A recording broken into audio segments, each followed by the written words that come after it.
आज आपको मैं एक ऐसी तारीखी छितरौल दिखाऊँगी जो कि ज़हीर ने की है, वो कराची वाली कोर्ट रिपोर्टर नजम ज़हरा की, जो कि बदतमीज़ियों की इंतहा तक पहुँच गई हैं। और उस थर्ड क्लास औरत ने बिना उनकी कॉन्सेंट के जब उनका वीडियो बनाना शुरू किया, तो ज़हीर ने उसके साथ क्या किया, आज दिल खुश कर दिया। हमारी तरफ से hats off to you Zaheer. Thank God कि आखिर तुम्हें एहसास हुआ कि पहले तुम खामोश रहते थे और अब तुमने अपने लीगल राइट्स के लिए, अपने राइट्स के लिए तुमने बात करना शुरू की है। और आज का वीडियो बहुत ज़्यादा इंपॉर्टेंट होने वाला है। एक तो मैं आपको वो वीडियो दिखाऊंगी तारीख़ी चित्रौल वाला, और दूसरा मैंने आपको बताना है कि कल भी हमने लाइव सेशन करके आपको बताया था कि कल जो है वो दो चीज़ें हुई थी। एक तो ये कि चार्ज फ्रेम के लिए जो कॉपीज़ हैं वो सप्लाई की गई थी, और दूसरा जो फारूकी साहब हैं यानी कि जो ज़हीर के वकील हैं, उन्होंने अदालत के अंदर बहुत बड़े-बड़े सबूत जमा करवाए थे। और वो सबूत किसके थे? वो थे वहाँ की सूबाई जो मुशीर और वज़ीर हैं यानी कि शैला रज़ा के हवाले से उन्होंने आज तक के उनके बयानात, उनके वीडियो, उनके जितने भी रिकॉर्ड्स हैं, जिसमें वो लड़की यानी कि परी के वालिदैन के साथ बैठकर खुलेआम ये बात करती रही हैं कि वो एक पार्टी बन रही हैं, वो उस पार्टी के साथ मिलकर ज़हीर को नुकसान पहुंचा रही हैं। वो सारे सबूत अदालत में दे दिए गए हैं। जितने भी लोग हमसे ये एतराज़ करते थे कि आप लोग बैठ के बात करते हो लाइव सेशंस में, आप अदालत क्यों नहीं आते, तो मैंने आपको बताया है कि अदालत में वो तमाम सबूत जमा होते जाते हैं। हम तो सिर्फ आपको लाइव सेशंस में बताते हैं कि हो क्या रहा है। अब मैं यहाँ पे आपको बता दूं कि कल का दिन जो था वो तो ये हो गया, लेकिन उसके बाद कल हमने आपको ये भी बताया था कि जो आज का दिन है, यहाँ पर आज के दिन क्या होने वाला था। आज के दिन ज़हीर को परी से मुलाकात की इजाज़त मिलनी थी, और उसके लिए जारी बात है कि जज साहब जो होते हैं उन्होंने दूसरी पार्टी को भी सुनना होता है। दूसरी पार्टी को सुनने के बाद वो इस नतीजे पर पहुंचे कि उन्होंने जो दूसरे लॉयर हैं यानी कि जबरान नासिर, उनको मौका दिया। जबरान नासिर ने जो है वहाँ पर क्या किया कि उन्होंने अपना रिप्लाई जमा करवाया, रिप्लाई फ़ाइल किया। रिप्लाई फ़ाइल में उन्होंने अपने जितने भी कानूनी नुक्ते थे, जो उनका पॉइंट ऑफ व्यू था कानूनी एतबार से, वो उन्होंने जज साहब के सामने रखा कि जी मुलाकात नहीं होनी चाहिए। अब ज़हीर और उनके वकील का कहना था कि मुलाकात होनी चाहिए, ज़ाहिर बात है अपोजिट पार्टी ने कहना था कि मुलाकात नहीं होनी चाहिए। उस हवाले से जज साहब ने उनको सुना, और सुनने के बाद अगली जो तारीख है वो 3 जनवरी डाल दी। अब ये तो बहुत सारे लोगों ने आपको बताया होगा, लेकिन इसके पीछे जो रीज़न है वो 2 रीज़न्स हैं, वो मैं आपको बता देती हूँ। एक तो 3 तारीख डालने की वजह जो इतनी लंबी थी वो ये थी कि जो सिंध हुकूमत है अब वो भी एक पार्टी बन चुकी है। प्रोसिक्यूशन जो है उन्होंने कहा था, प्रोसिक्यूशन डिपार्टमेंट ने कहा था कि हमें टाइम दिया जाए, और उस टाइम के लिए उन्होंने कहा कि चलो जी लम्बा टाइम लो। और दूसरा लम्बा टाइम जो लम्बा टाइम है ना, वो देने की वजह ऐसी कि जज साहब जो हैं वो रिटायर हो रहे हैं, और जज साहब ने 28 दिसंबर को रिटायर हो जाना है। और रिटायरमेंट के बाद अगली जो तारीख है उन्होंने 3 तारीख डाली है, यानी कि 28 को अगर वो, तो बीच में 5 दिन का उन्होंने मार्जिन रखा है ताकि अगले जो जज साहब आए वो नए तरीके से इस केस को सुने। अनफॉर्चुनेटली केस बहुत लटक चुका है, 8 महीने पहले गुजर चुके हैं। मुझे तो लगता है ये तो साल तक शायद मामला चला जाए, लेकिन अभी भी हम होपफुल हैं कि ये केस जो है वो इंशाल्लाह 1 या 2 महीने के अंदर अंदर इसका जो फैसला है वो आ जाएगा। आज ज़हीर ने भी एज यूजुअल कोर्ट के अंदर एंट्री मारी, और एंट्री बड़े दबंग स्टाइल में थी। आज ब्लू ब्लू के साथ, वो भी ब्लू ब्लू दिख रहा था, हाथ में ज़बरदस्त फाइल भी पकड़ी हुई थी उसने। अचानक से जैसे ही वो, आपको पता है कि कोर्ट में जाता है तो कुछ बदतमीज किस्म के लोग, कुछ थर्ड क्लास किस्म के लोग जो हैं वो फौरन से पीछे आवाज़ें लगाना शुरू कर देते हैं। जब से ये केस शुरू हुआ है, जब जब ज़हीर ने एंट्री मारी है अदालत के अंदर, उसी वक्त कोई पीछे से ड्रोनी आंटी आके कहती हैं कि जी जम्माई रज्जा आ गया। कोई जो चॉकलेट ब्राउन अंकल हैं वो झाड़ू छोड़ के भाग पड़ते हैं और बदतमीजियाँ करना शुरू कर देते हैं। अच्छा, मज़े की बात आप लोग नोट करें, आप जितने भी लोग हैं जो कि दूसरी अपोजिट साइड को अगर सपोर्ट करते हैं, आप ये देखेंगे अगर हम लोग जाएं और हम लोग जाके उनसे सवाल पूछे तो क्या वो लोग आंसर देते हैं? भाग जाते हैं, नहीं देते।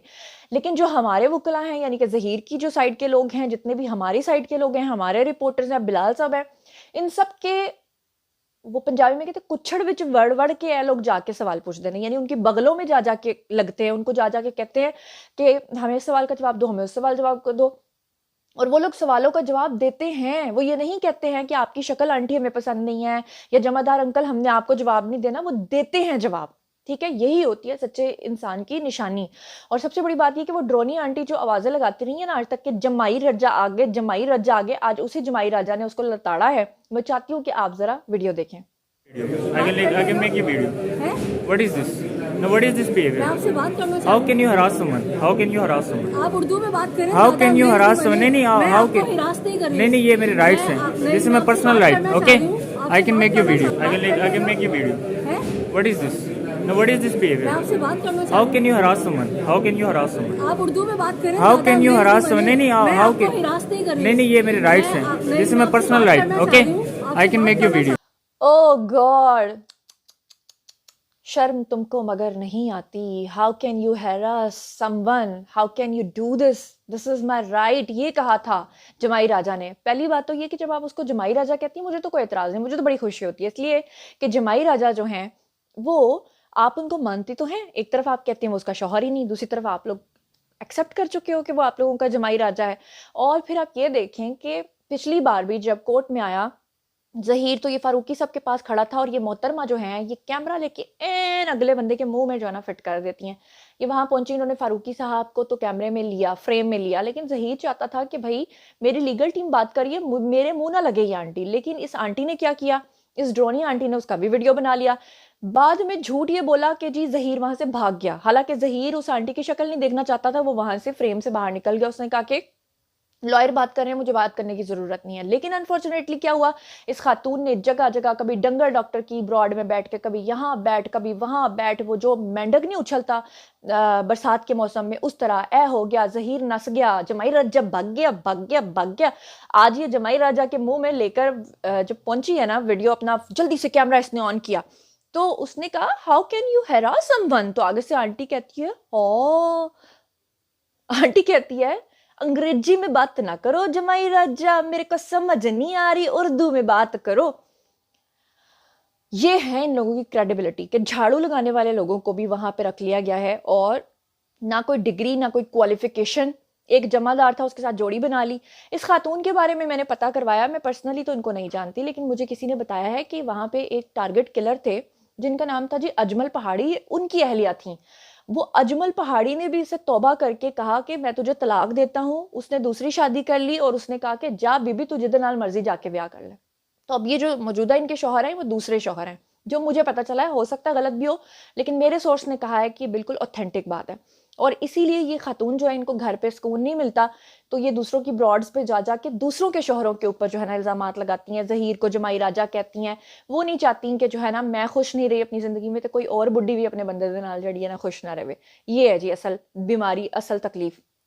बड़ी मज़ेदार बात ये हुई है कि ज़हीर की जो टीम है वो बहुत अग्रेसिव होकर खेल रही है। उन्होंने जैसे कि वीडियो सबूत भी अब अदालत में जमा करा दिए हैं, इंटरव्यूज़ भी अदालत में जमा करा दिए हैं, शेरवानियाँ फटना शुरू हो गई हैं, पसीने निकलना शुरू हो गए हैं, घबराहट का आलम शुरू हो गया है। ज़हीर अग्रेसिव मोड में आ चुका है और ज़हीर को पता चल चुका है कि खामोशी से गुजर जाने से कुछ नहीं होना, हुन बोल के ही होना है। और इसीलिए ज़हीर आज बोला है और गज वज के बोला है और ठोक ठुका के बोला है और बिल्कुल सही बोला है। और उसने सही कहा है कि how can you do this, how dare you, how can you violate my rights, right.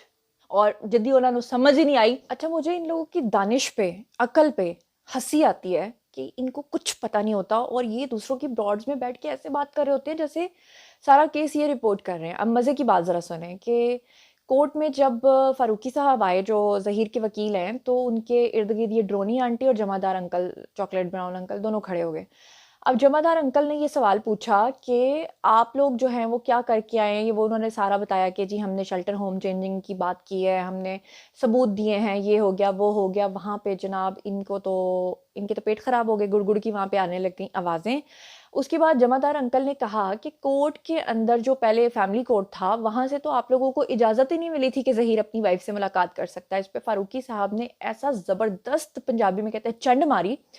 Farooqui साहब ने कहा कि हमने एप्लीकेशन ही जमा नहीं करवाई, हमने फैमिली कोर्ट में ज़हीर की परी से मुलाकात की, एप्लीकेशन ही जमा नहीं करवाई। तो जब हमने एप्लीकेशन जमा ही नहीं करवाई तो हमें इजाज़त मिलने या ना मिलने का सवाल ही पैदा नहीं होता। और आप यहाँ पर खड़े होकर मेरे मुंह पे झूठ बोल रहे हैं। और आप मजे की बात के देखें कि इन्होंने वो वीडियोस चलाए हैं अपने चैनल्स पे, यानी कि खुद ही अपने आप को जूते खाते हुए ये लोगों को किस तरह से गुमराह कर रहे हैं। आप अंदाजा करें कि इनको खुद ही नहीं पता कि एक एप्लीकेशन जमा ही नहीं हुई, सबमिट ही नहीं हुई, तो उसका कहाँ से रिजल्ट आ सकता है। ये था जनाब आलम।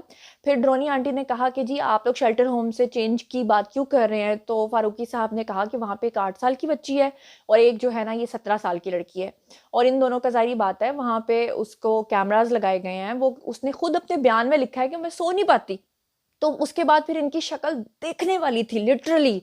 वहां पे क्यों नहीं फारूकी साहब को कहा कि आप झूठ बोल रहे हैं या कोई बात की? बाहर आके दूसरों की ब्रॉड में बैठ के वैसे ही बकवास कर देते कि झूठ है झूठ है झूठ है, हालांकि होता वो सच है। मतलब लोगों को बेवकूफ बनाया हुआ है, लोगों को रोलिंग स्टोन बनाया हुआ है। तो चलिए जनाब, मैंने आपको बता दिया है कि जज साहब जो हैं वो रिटायर हो रहे हैं। मैंने आपको बता दिया है कि अब अगला केस नई जो लीगल टीम है, यानी जो जजेस वगैरह हैं, वो सुनेंगे।